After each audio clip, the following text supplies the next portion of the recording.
In this video, I want to do something that I don't think we've ever actually fully covered on this channel. I want to show you what it looks like when I produce a song for a client remotely from start to finish. So I want to go over what the communication is like, how the client reaches out to me, how we kind of talk about the project. I want to show you different versions of the project and the demo that I work on, all the way up until the final version of the song where it's approved, it's delivered. I've never really shown my full process like this, so I'm going to be doing that today. We're going to be looking at the song called Onlyfriends by the artist Only Human. There will be a link down below. They just released the song today, so if you like the song and you want to show them some love, go check it out. It's on Spotify, Apple Music, everywhere else. It's produced, mixed, mastered by me, but we're going to dive in. We're going to look at the entire project from start to finish, but before we do, my name is Austin. You're watching Make Pop Music. If you like this, please make sure that you like, comment, and subscribe. It really helps out the channel, and leave a comment down below in the first 72 hours if you want to be entered to win a free sample pack, preset pack, MIDI pack, or loop pack from our website, makepopmusic.com. We have tons of freebies and paid content over there. There is a link for that in the description.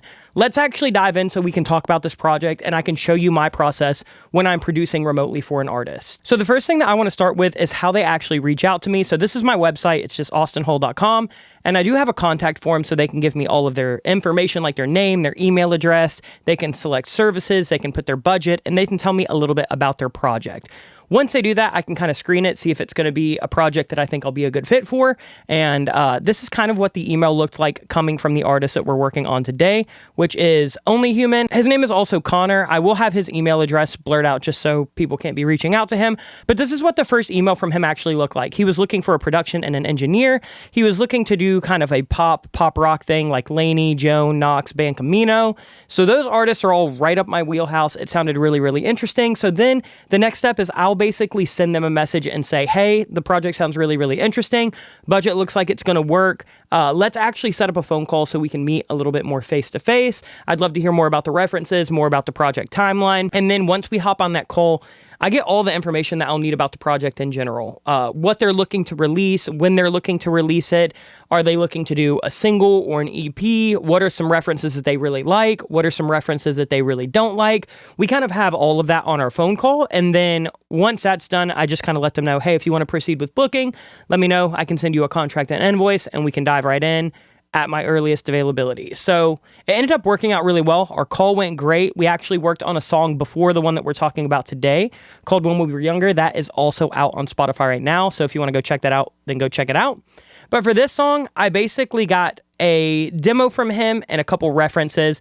And the first demo that I got is what we're going to listen to in just a second. It's actually just a voice recording. There's no tempo. There's no real chord progression. He has sent me stuff in the past that actually is produced out and has like a demo backtrack. But for this one, I thought that it would be interesting to cover because we're literally just working off of like an iPhone acapella. So he was thinking of kind of like a similar arrangement to Sneakers. We also had some other Ban Camino references that we talked about. I believe we had a reference from The Main that we talked about. And so once I take a listen, then I can kind of start coming up with my ideas. So here's what he sent me, just a voice memo from an iPhone. I think I'm dying.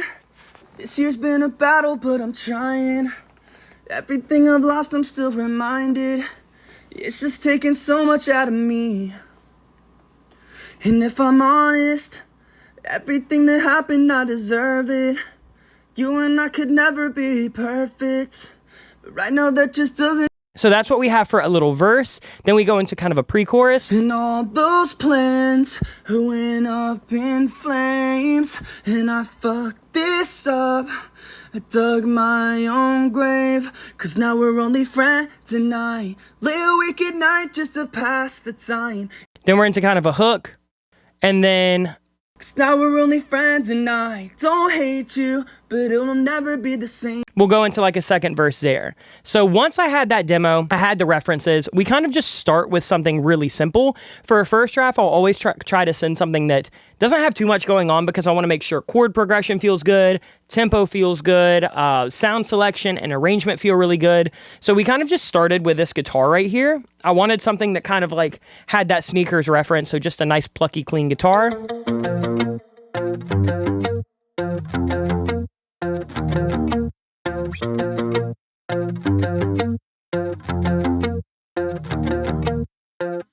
So So that's what we have for kind of the main chord progression. And when I'm doing this and I'm working off of something just like a little voice memo, I'll try to just sing along to it as I'm producing it out, or sometimes I'll even track a scratch vocal myself. So for this one, I felt really good about that. I wanted to go ahead and have some drums as well, so we just went with some programmed drums for the verse. I knew in the references we were going to have acoustic drums come later, but for now, we just have a simple kind of kick and snare.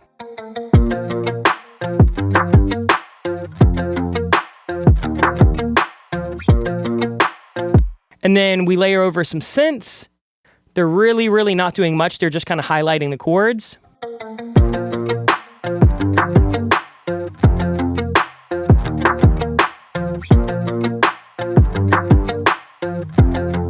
Then we build it up.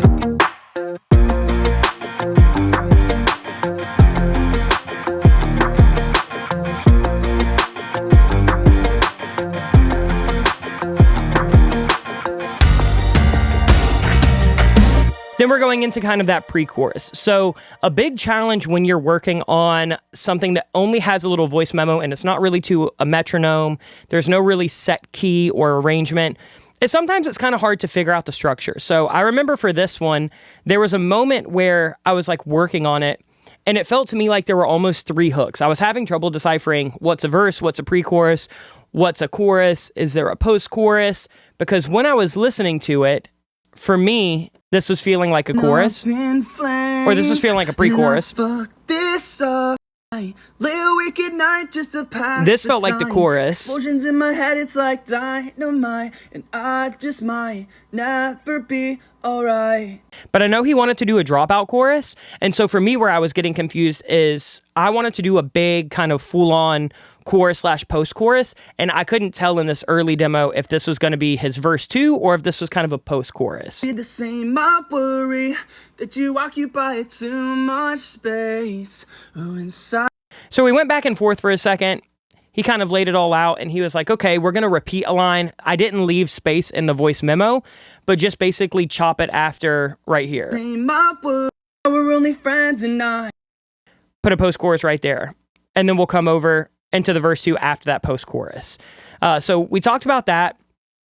Once I kind of had a little bit of clarification and I kind of understood where the second verse was, that's where I say, okay, now I'm going to actually, structure this out until we get to the point where we have a verse, a pre-chorus, a chorus, and a post-chorus. So here we go. He said he accidentally went from the chorus straight to the second verse, but there should be a post-chorus with a hook and a refrain. He kind of just sent me another little voice memo. I don't still have this one, but he's kind of just going over like, hey, give me 8 bars of this. This is kind of how I was writing it. This is the structure that I was thinking. Told me to bring in some palm mutes and something that kind of picks up energy. So once I had all of that, I took that little verse that I had and I said, okay, let me structure it out. And this is the first instrumental that I sent him back. This is the first production demo. So we have a little intro. Then we go into a verse.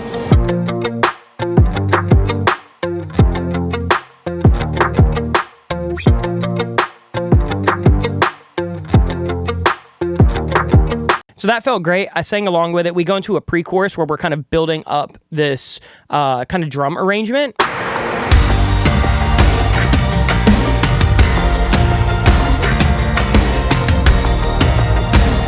And we're rising it, making it feel really big.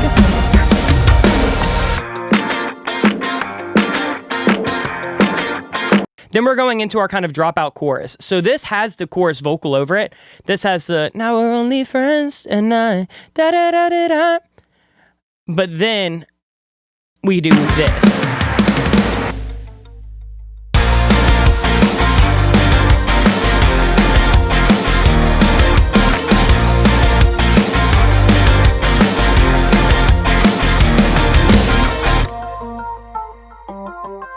So we have up until there. That's the end of the post-chorus. And typically I'll just copy and paste everything. I give ourselves a little 4-bar turnaround right here. And then we go into verse 2.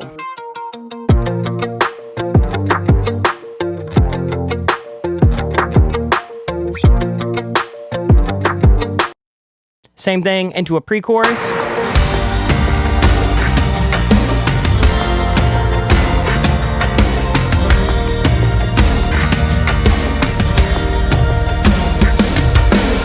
Chorus. post-chorus right here.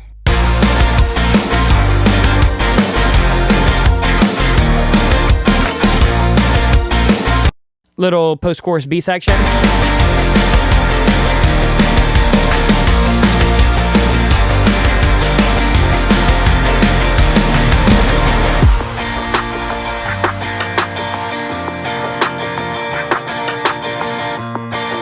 And then that was going to be in a little outro. So that's the first demo that the artist gets, right? They gave me their little voice memo up here, gave me their references. I play around for a couple days, maybe like a week, maybe even 2 weeks if it's giving me trouble.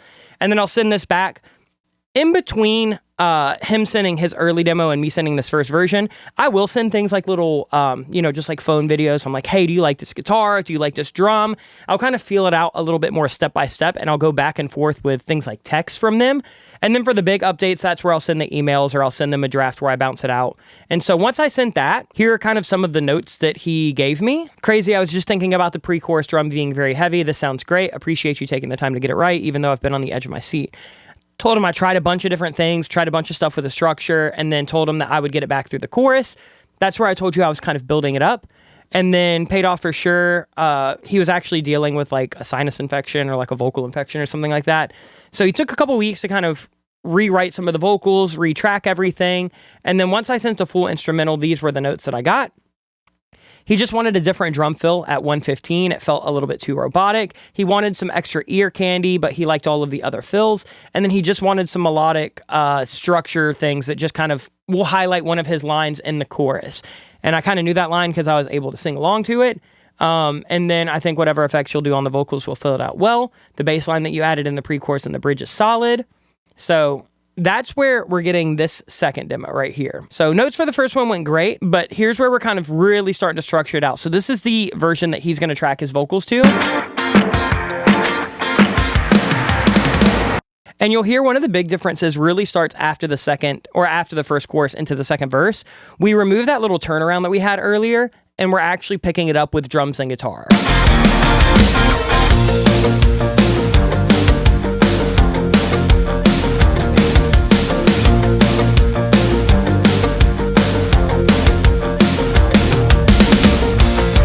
So that was that little drum fill that he wanted changed from the second version, but you can hear how different that is from this first version.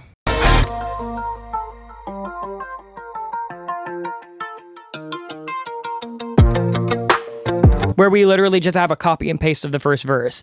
This is kind of typical for how I will structure a song super basic, get an early approval, and then I'll spend a lot more time working on verse 2, working on bridges, working on pre-choruses, adding a little bit of ear candy.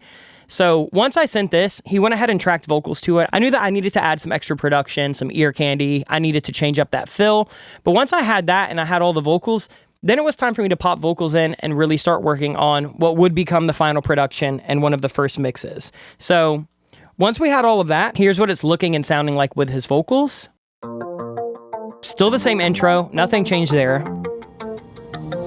I think I'm dying. This year's been a battle, but I'm trying. Everything I've lost, I'm still reminded. It's just taking so much out of me. And once I sent this version, this was an early mix, but this is where we start deciding, okay, we still need a little bit of ear candy. Like, we end up having a note where he wants a little reverb and delay throw on that little blank space right there. It's just taking so much out of me. And if I'm honest, everything that happened, I deserve it. You and I can never be perfect, but right now that just doesn't change a thing. All those plans went up in flames. So this is kind of the first version that an artist gets that will have their vocal on it. It's really similar to a final production, and it has some mix on it. Once I send that, this is kind of the last round that we did. Sounds so clean. I'll send a couple notes tomorrow, maybe a slight delay or a reverb on the vocals. They're feeling a little dry. This is where he wanted those kind of delay throws, and then just more moments with ear candy. Love the mix, like the vocal effects that I sent. Everything's feeling really solid on this. So let me just kind of show you what the first mix versus the second and final mix sounds like. Here's kind of the verse. I think I'm dying. This year's been a battle, but I'm trying. Everything I've lost, I'm still reminded. Here's what the final sounds like. I think I'm dying. This year's been a battle, but I'm trying. Everything I've lost, I'm still reminded. It's just taking so much out of me. And that wasn't in the first mix right here. And if I'm honest, everything that happened, I deserve it. You and I can never be perfect, but right now that just doesn't change a thing. Right there as well, didn't have anything on that first mix. Perfect, but right now that just doesn't change a thing. All those plans went up in flames, and I fucked this up, dug my own grave. Now we're only friends, and I lay awake in bed just to pass the time. So there's the first mix. Here's where we end up on the final. Perfect, but right now all those plans went up in flames, and I fucked this up, dug my own grave. Now we're only friends, and I lay awake in bed just to pass the time. Explosions in my head, it's like dynamite, and I just might never be alright, 'cause now we're only friends, and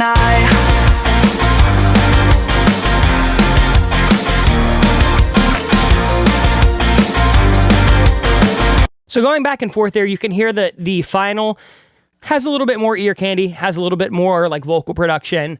I made the vocals a little bit more upfront and wider, and I kind of popped some mids back into the mix just so it can hit on smaller speakers a little bit heavier. But there's not a massive difference. This is where I try not to get stuck in like revision hell. I had a demo, did a really good first pass, artist was loving it, gave me a couple notes for structure. I sent one that was a little bit longer. That's one that they say, okay, I'm going to go ahead and track vocals to this. While I track vocals, here's some of my notes, maybe change to drum fill. If we can get some ear candy here, here, and here, I can work on that while they track vocals. Then once I get those vocals back from them, I can say, okay, you've given me production notes. Now I have your vocal stems. I'm going to go ahead and put everything together and do my pass. Then they can say, hey, last little production additions I want. Mix tweaks, let's go ahead and start there. Let's go from there. Luckily, this one was really quick with him. I think this was the second version that we got. I might have done maybe one more mix pass, but they were on my own account. And yeah, this one was a pretty simple process. But once that's done, I say, okay, if you're feeling good about it, take a day or two to listen to it. I'll send the final invoice. Once you pay that, I'm going to deliver all of your files. They'll get the stems, the multi-tracks, instrumental, acapella, live version. And that's kind of it. It starts off really basic. I try to be as simple as possible so they can just find a vibe. So chord progression, initial sounds, and structure. Once that's feeling good, go a little bit deeper with the next version. Start doing things that are a little bit more, risky. See if they pay off, see if they like them. If they don't like them, that's totally fine. And then once that's done, I can just say, okay, give me your final notes. We can revise it as much or as little as they want. But as long as the communication is really good, which it always is with this artist, then it's fine. As long as the communication is there, I don't mind lots of notes. I don't mind a few notes. But as you can see with, the messages that I showed, the only real hiccup in this whole project was me not really knowing what they wanted for the structure, because all we were working on was literally a simple little voice note. But once I have that, I have references. It's not that hard for me to kind of figure out, okay, here's everything that I'm doing. I hear it in my head. Let's get it out onto the DAW. I don't want to spend a whole bunch of time in this specific video going over the entire arrangement. If you guys want a full production or arrangement breakdown of this, we can definitely do that. But just know that, this is kind of the full project right here. All of the vocals are in purple. All of the guitars are in blue. I would say probably 80% of these were in the first instrumental that I sent him. For the synths, probably 70% of these were in the first version that I sent. And then for all of this little ear candy stuff, we just keep adding that every single time. But that's kind of how we get from literally this Flames, and I fucked this up, dynamite, and I to something that sounds like this. lay awake in bed just to pass the time. Explosions in my head, it's like dynamite, and I just might never be alright, 'cause now we're only friends, and So if you like the song, again, it is out on Spotify. It's called Onlyfriends by Only Human, and Human is spelled with a V. There will be a link. Go show them some love. Follow them on all of their socials. Big thanks to Condor for letting me use the video in this week's tutorial. I think that there is no right or wrong process when you're producing, especially remotely.